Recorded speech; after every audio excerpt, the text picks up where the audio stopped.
ayan, meron ulit tayo ditong product na patungan to ng ref.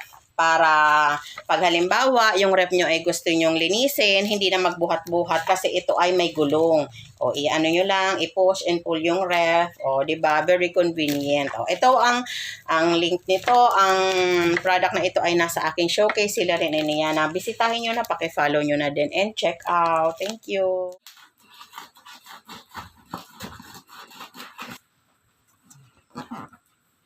Sa ref, sa washing.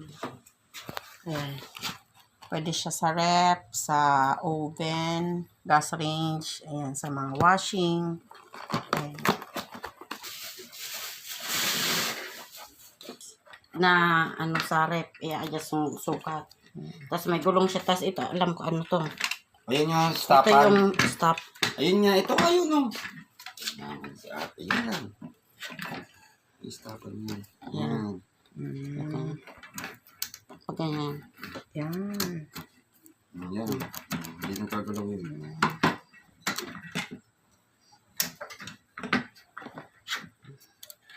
Sukat natin sa ref.